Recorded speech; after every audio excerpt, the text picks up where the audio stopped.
हाय दोस्तों, कैसे हैं आप सब। एक बार फिर से आप लोगों का बहुत बहुत स्वागत है। दोस्तों भी रिसेंटली ना एक हाउस प्लान हमारे पास आया था डिजाइन होने के लिए, तो उसकी क्या रिक्वायरमेंट थी और किस तरीके से डिफरेंट ऑप्शंस में हमने जो डिजाइन करके दिया, तो वो दो ऑप्शन मैं आपके साथ शेयर करूंगा और आप मुझे बताना कि उन दो ऑप्शंस में से आपको कौन सा ऑप्शन जो है वो पसंद आया, ऑप्शन 1 या ऑप्शन 2। तो चलिए इस वीडियो को शुरू करते हैं और जल्दी से मैं अपनी जो स्क्रीन है आप लोगों के साथ शेयर कर लेता हूँ।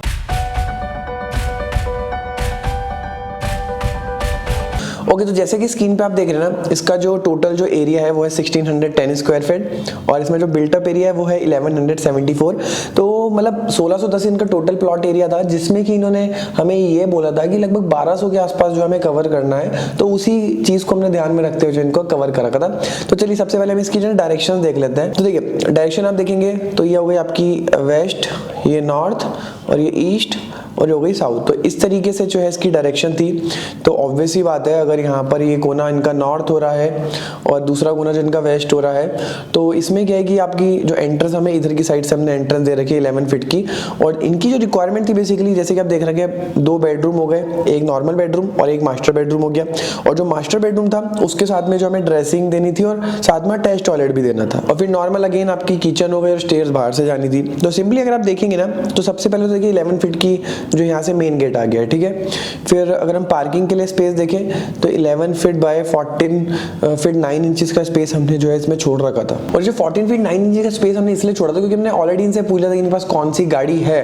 तो इन्होंने बताया था कि हमारे पास स्विफ्ट है, तो उसी के अकॉर्डिंग ही जो है हमने यहाँ पर स्पेस को छोड़ा हुआ था। तो यही आपको करना है कि ऐसे नहीं कि पार्किंग देखिए, पार्किंग में से 18 फीट तक जो हम दे सकते हैं, लेकिन जब स्पेस का थोड़ा सा पंगा पड़ जाता है तो वहां पर क्या है कि आपको उनसे पूछ लेना है कि आपके पास गाड़ी अगर है तो कौन सी है, या फिर अगर आप गाड़ी प्लान कर रहे हो तो कौन सी गाड़ी जो प्लान कर रहे हैं। तो ये पॉइंट आपको जो है वो काफी इंपॉर्टेंट है, जो कि आपको पूछना चाहिए। फिर हम चलते हैं आगे की तरफ। तो देखिए यहाँ पे आपका नॉर्थ ईस्ट में जो है यहाँ पर टेंपल दे दिया और टेंपल 4 फीट बाय 8 फीट का और पूरा लंबी जो है वो बड़ी विंडो जो है यहाँ पे देख सकते हैं हम, यहाँ पे टेंपल के लिए दे रखी है। और इस तरीके से टेंपल को यहाँ पे डिजाइन करा हुआ है कि यहाँ पे देखेंगे कि जो लिविंग स्पेस है ना, जो लिविंग एरिया वो पूरा यूज हो जाए। मतलब अगर कल को यहाँ पर अगर आप कोई भी यहाँ पर पूजा करते हैं, भागवत करते हैं, तो आगे का जो पूरा स्पेस है वो आपका कथा के लिए या फिर जो भी आपका फंक्शन वगैरह होता है या फिर दिवाली की पूजा है, वटएवर कुछ भी है, तो टेंपल का काफी अच्छे तरीके से यूटिलाइजेशन हो जाएगा, क्योंकि लिविंग एरिया का स्पेस जो है अच्छे तरीके से यहाँ पर यूज कर सकते हैं। और तो बहुत सारे लोगों की ना डिमांड रहती है कि आपका जो ड्राइंग रूम है वो अलग से जो है वो क्रिएट कर दिया जाए। तो देखिए आजकल के ट्रेंड के हिसाब से जो है ना, ड्राइंग रूम जो है वो सेपरेट जो है वो बन नहीं रहे हैं। वो बात अलग है कि आपके गेस्ट जो है बहुत ज्यादा आते हैं या फिर मीटिंग्स जो है आपको इस तरीके से करनी पड़ती है। और जैसे मान लीजिए आपका पॉलिटिकल बैकग्राउंड है, आपको ऐसे व्यक्ति आते हैं जो कि मीटिंग जो आपको एक सेपरेट जगह पे करनी है, तो वो रिक्वायरमेंट है, तो एक अलग बात है। लेकिन इनिशियल अगर हम बात करें तो आपका एक लिविंग स्पेस ही जो है वो देते हैं। अलग से ड्राइंग रूम का जो है कॉन्सेप्ट आजकल खत्म हो चुका है, क्योंकि देखिए गेस्ट मान लिया आपके महीने 2 महीने में 4-5 बार है, तो वो तभी यूज होता है, वरना वो स्पेस जो है वो डेड रहता है। तो लिविंग में क्या है कि आपका स्पेस जो है वो अच्छे तरीके से जो है वो यूटिलाइज होता रहता है। तो उसी चीज का ध्यान में रखते हुए हमने यहाँ पर ड्राइंग रूम जो है वो नहीं डिजाइन किया, जो कि क्लाइंट की रिक्वायरमेंट भी नहीं थी।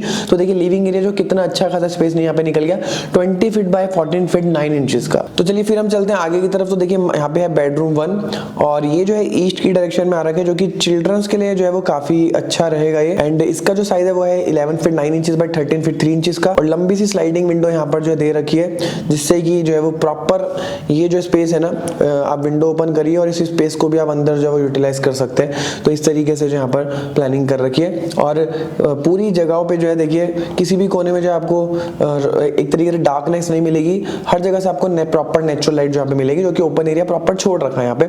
फिर आप देखेंगे कि यहाँ पर ये मास्टर बेडरूम आ गया ऑलमोस्ट साउथ वेस्ट की डायरेक्शन में, जैसे कि आप देख सकते हैं। तो साउथ की डायरेक्शन में आ रखा है, सॉरी। तो साउथ में आपका मास्टर बेडरूम आ गया, जिसका साइज है 11 फीट 9 इंचेस बाय 14 फीट का। तो इसमें भी अगेन सेम आपका स्लाइडिंग यहाँ पर दे रखा है और ये आ गया आपका ड्रेसिंग और ड्रेसिंग के साथ आ गया आपका अटैच टॉयलेट। अब आप सोचेंगे कि अटैच टॉयलेट में जो हमने वेंटिलेशन तो दे नहीं रखा, ओटीएस तो है नहीं। तो देखिए बहुत सारे केसेस में अगर आपके ओटीएस नहीं बनते हैं तो वहां पर ज्यादातर लोग क्या करते हैं, छोटा सा ओटीएस जो है वो दे देते हैं, जो वो स्पेस को ना किल करते हैं। तो इसके अलावा आप क्या कर सकते हैं कि सीलिंग जैसे आपकी होती है, तो सीलिंग में ना आप नॉर्मल आप जो है कटिंग करके एक आर्टिफिशियल एग्जॉस्ट फैन को लगा दीजिए, जो कि डक्ट जो है उसकी अंदर से बाहर चली जाएगी। तो ये काफी एक सफिशिएंट और एक अच्छा जो है एक ऑप्शन रहता है। तो यही वही जो ऑप्शन है यहाँ पर हम जो यूज करेंगे। तो आपका सीलिंग में जो है यहाँ पर आर्टिफिशियल एग्जॉस्ट फैन लगेगा, जो कि जैसे आपकी किचन की जो जो पूरा पाइप जाता है तो उसी तरीके से उसका भी जो पाइप जाता है जो कि बिल्कुल आपका बाहर जो है वो निकल जाता है। तो वही आर्टिफिशियल एग्जॉस्ट फैन यहाँ पर यूज होगा। और एग्जॉस्ट फैन वो किस तरीके से होता है तो फोटो में तो आपने देख ही लिया है। अगर आप उसे परचेज करना चाहते हैं तो उसका लिंक भी मैं आपको नीचे डिस्क्रिप्शन बॉक्स में दे दूंगा। और अगर आप इंटीरियर्स और आर्किटेक्चर के काफ़ी सारे इंपॉर्टेंट टॉपिक्स को इजी वे में सीखना चाहते हैं इन डेप्थ तरीके से, लाइक आपको किचन डिजाइनिंग कैसे की जाती है, bathroom designing, interior design theme, colour combination rule, bedroom space planning, bathroom space planning, budget making thumb rules, आपके कलर कॉम्बिनेशन रूल और भी बहुत सारे इन डेप्थ कोर्सेज आपको जो है डिटेल में मिल जाएंगे। लिंक आपको डिस्क्रिप्शन में मिल जाएगा। फिर हम बात करते हैं किचन के बारे में। तो जैसे कि स्क्रीन पे आप देख रहे हैं, देखिए ये जो पूरा पोर्शन है आपका किचन का है और किचन का जो एरिया है लगभग 8.5 फीट बाय 11.5 फीट का है और इसके बीच में एक ओटीएस या फिर यूटिलिटी एरिया दे दिया जिससे कि आपका किचन का वेंटिलेशन यहाँ पे से प्रॉपर रहेगा। और कोई भी गंदे बर्तन, जूठे बर्तन तो यहाँ पर आपकी जो है एक शेल्फ यहाँ पर आ जाएगी। और उसके साथ में ये जो है आपका कॉमन टॉयलेट आ गया। और ये बेसिकली क्या है, देखिए attach toilet, common toilet, kitchen, ये जितना भी वाटर वाला जो काम है उन्होंने एक साइड ले रखा है। एक तो नंबर 1 वास्तु के अकॉर्डिंग कि आपका साउथ वेस्ट में जो आपका सारे टॉयलेट्स आ गए। और दूसरा अगर टेक्निकल पॉइंट ऑफ व्यू से देखा जाए कि अगर आपकी जो पाइप्स लाइन है वो सारे अगर एक तरफ आएंगे तो नंबर 1 आपका जो बेनिफिट रहेगा कि आपका जो कुछ भी अगर प्रॉब्लम आता है तो घर में कोई भी सीपेज वगैरह नहीं आएगा।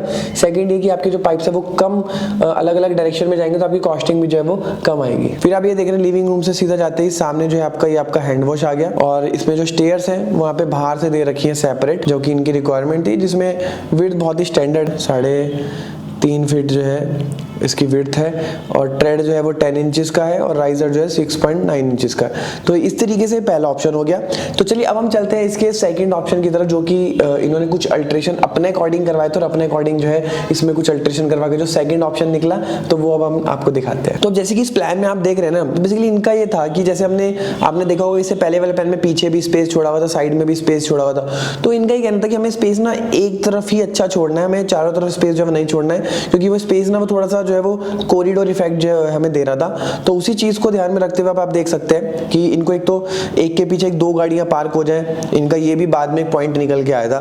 तो अब इसमें देखिए विड्थ हमने रखी यहाँ पे 9 फीट की और एक लंबा सा स्पेस पूरा जो है वो यहाँ से लेके यहाँ तक जो है स्पेस यहाँ से जो पूरा ओपन छोड़ दिया। हम यहाँ पे आप चाहो तो यहाँ पे 2 गाड़ियों की पार्किंग भी जो आ जाएगी और अगर नहीं करना चाहते तो यहाँ पे आगे जो स्पेस है ये पूरा जो स्पेस है यहाँ पर आपका गार्डन में भी जो है वो यूज हो जाएगा। तो अगेन देख सकते हैं हम कि आपकी जो स्टेयर्स हैं वो कहीं ना कहीं नॉर्थ वेस्ट की तरफ आ चुकी हैं। तो यहाँ से आपकी स्टेयर्स आ गई हैं एंड फिर इसके बाद ही जो देखेंगे कि यहाँ से जो है एंट्री हो गई आपकी। और एंट्री जो है वो करते ही जो है यहाँ पर आपका अगेन नॉर्मल आपका छोटा सा टेंपल आ गया, डायरेक्शन वही नॉर्थ ईस्ट ही है।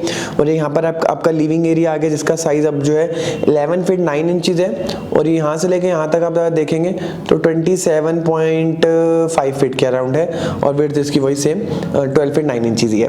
फिर किचन के बारे में अगर हम बात करें तो किचन आपका जो है 11 फीट 5 इंचेस आ गया और किचन के साथ ही में जो है आपका डाइनिंग एरिया आ गया जो कि काफी सेपरेट है। मतलब अगर मान लिया फैमिली मेंबर्स अगर यहाँ पे बैठ के अगर खा रहे होंगे और अगर यहाँ पे नॉर्मल कोई गेस्ट आते हैं, यहाँ से बंदा अगर देखेगा तो डायरेक्ट विजिबिलिटी जो है वो किचन में नहीं बनेगी एकदम से।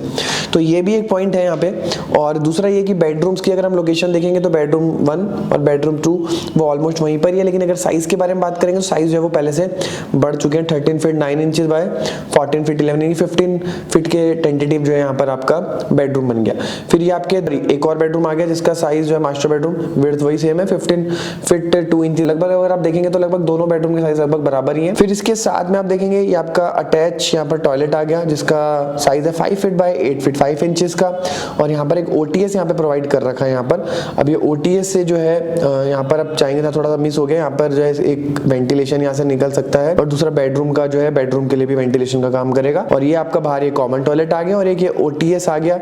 ये ओटीएस क्या काम करेगा, एक तो कॉमन टॉयलेट के लिए जो है वेंटिलेशन प्रोवाइड करेगा और डाइनिंग के लिए भी जो एक डबल एक जो है वो एरिया सेपरेट करेगा। और ये ओटीएस जो है ना, अगर आप चाहें इसे तो इसे कहीं ना कहीं जो आप इंडोर गार्डन की तरह भी जो आप यूज कर सकते हैं। फॉर एग्जांपल यहाँ पे एक बड़ी सी विंडो आपने लगा दी है और ये पूरे एरिया को ना आपने जो एक गार्डन टाइप से क्रिएट कर दिया जो कि ऊपर से पूरा ओपन है। तो ये भी जो है काफी एक अच्छा लुक जो है वो निकल करके देगा। मतलब यहाँ से लेकर यहाँ तक पूरा ऐसे ओपन कर देंगे तो कहीं ना कहीं किचन से भी डाइनिंग से भी जो है आपका इंडोर गार्डन जो है ये दिख सकता है, जिसको कि बेसिकली कोर्टयार्ड भी बोलते हैं। तो कोर्टयार्ड वाला फील भी जो है आपको इसमें मिल जाएगा अगर प्रॉपर तरीके से डिजाइन करेंगे तो इस तरीके से सेम एरिया के लिए 2 डिफरेंट प्लान जो हमने बनाए हैं, इसमें आपको कौन सा प्लान जो है वो पसंद आया हमें बताइए कि पहला या सेकंड नीचे कमेंट बॉक्स में। वीडियो अच्छी लगी तो वीडियो को लाइक कर सकते हैं, कोई भी क्वेश्चन है तो आप नीचे कमेंट बॉक्स में पूछ सकते हैं। वीडियो देखने के लिए बहुत बहुत धन्यवाद। जय हिंद, वंदे मातरम।